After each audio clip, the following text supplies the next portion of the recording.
Halo semua, jadi di video ini kita bakal bikin sebuah game sederhana dengan bahasa C++. Gamenya ini cukup simple, kita bakal main sebagai pemain yang harus menghindari rintangan dan ngumpulin koin sebanyak-banyaknya. Nah, gamenya ini tuh jalan otomatis dari kanan ke kiri, kita bakal bisa gerakin pemain naik dan turun dengan tombol W dan S, atau keluar dari permainan dengan menekan tombol Q. Kalau kita nabrak rintangan berbahaya, game ini bakal selesai, tapi kalau berhasil ngambil koin, skor kita akan bertambah. Nah, meskipun kelihatan sederhana, game ini tuh dibangun dengan konsep dasar pemrograman berorientasi objek atau OOP. Kita akan gunain kelas dan objek, terus konstruktor dan destruktor, serta konsep inheritance atau pewarisan. Oke, langsung aja. Di tahap awal ini kita akan nyiapin kebutuhan dasar sebelum gamenya dimulai. Yaitu kita bakal manggil beberapa library yang bakal dibutuhin untuk bikin game ini berjalan di konsol C++.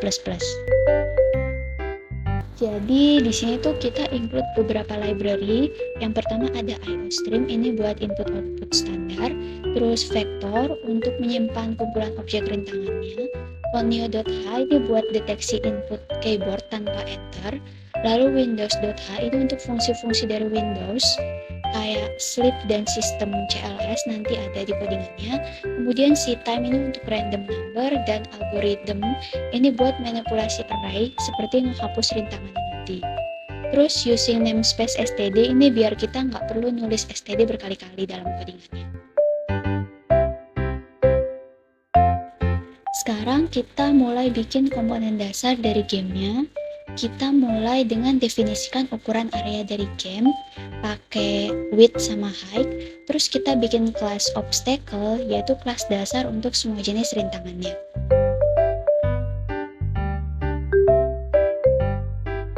Nah, di sini tuh kita buat ukuran area gamenya jadi 20 kolom dan 10 baris. Terus kita bikin kelas obstacle. Ini tuh sebagai kelas dasar dari semua jenis rintangan, baik yang nanti harmful, yang nggak boleh disentuh, ataupun yang koin. Nah, dia ini punya posisi X dan Y, terus ada simbol untuk ditampilkan, lalu ada fungsi move buat jalan ke kiri, terus ada is harmful, ini kita jadikan fungsi virtual, nanti harus di override sama kelas turunannya. Selanjutnya kita buat dua jenis rintangan yang jadi turunan atau mewarisi public dari si kelas obstacle. Yang pertama itu ada harmful obstacle, ini tuh sebagai rintangan berbahaya yang harus dihindari, dan koin ini sebagai rintangan tidak berbahaya yang bisa disentuh oleh karakter kita dan bisa dikumpulkan untuk menambah poin.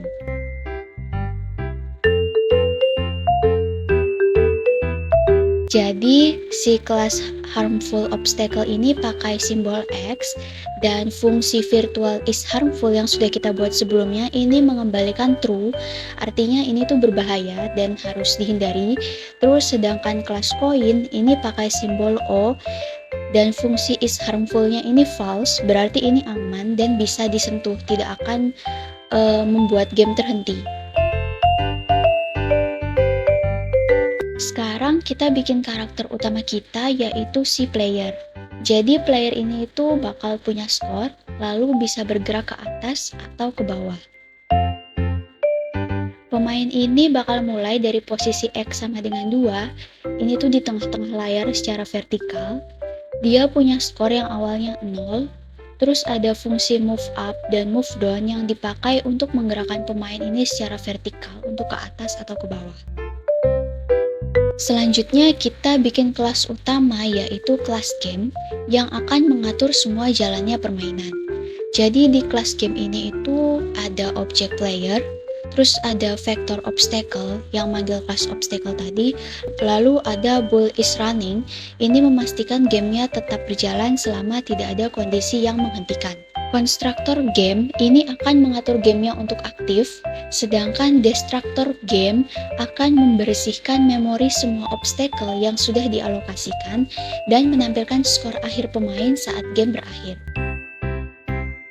Selanjutnya kita bikin fungsi generate obstacle. Fungsi ini akan dipanggil terus selama game berjalan untuk membuat rintangan baru secara acak. yang bakal random, kadang muncul koin, kadang rintangan berbahaya. Jadi dengan peluang sekitar 30%, fungsi ini bakal membuat objek baru. Ini bisa munculin harmful obstacle dengan simbol X yang harus dihindari, atau koin dengan simbol O yang bisa dikumpulkan secara random dari sisi kanan layar.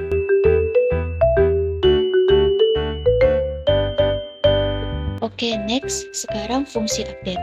Jadi setelah tadi kita munculkan obstacle-nya dengan generate obstacle, sekarang kita harus bikin obstacle-nya gerak dari kanan ke kiri.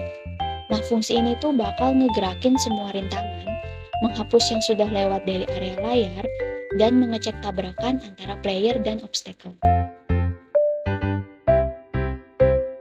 Nah, pertama kita gerakan semua obstacle-nya ke kiri.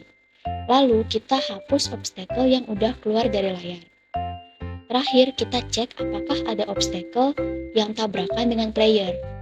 Kalau iya ada obstacle yang tabrakan dengan player dan it's harmful, maka is running-nya akan false dan game berhenti.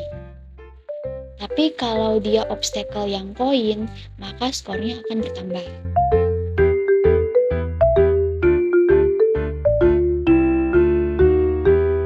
Selanjutnya ada fungsi draw untuk menampilkan area permainan. Fungsi ini akan menampilkan kondisi game di layar, termasuk posisi pemain, obstacle, dan skornya. Jadi susunannya itu pertama layar akan dibersihkan dulu dengan sistem CLS, lalu kita see out karakter P buat player, karakter X buat harmful obstacle, terus karakter O buat obstacle yang koin. Terus terakhir kita tampilkan skor pemain. Masih di dalam kelas game, ada fungsi input.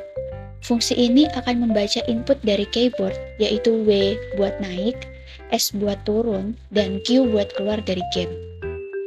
Jadi di sini itu kita cek apakah ada tombol yang ditekan, lalu kita gauge tombolnya, dan jika sesuai, maka si player ini akan gerak naik turun, atau menjadikan is running ini sama dengan false sehingga game dihentikan.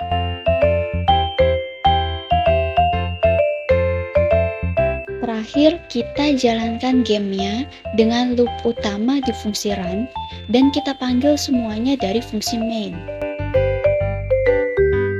Fungsi run ini akan terus berjalan selama is running ini bernilai true, dan dia akan memanggil semua fungsi utama game secara bergantian. Lalu di main, kita atur seed untuk random number, kita buat objek gamenya, dan kita jalankan gamenya. Nah, selesai deh game konsol sederhana kita sudah berhasil dibuat. Tampilannya nih memang masih simple banget, tapi udah cukup seru lah ya untuk dimainkan. Kedepannya game ini bisa banget dikembangkan, misalnya dengan menambah level, sistem nyawa, atau diberi desain tampilan yang lebih menarik.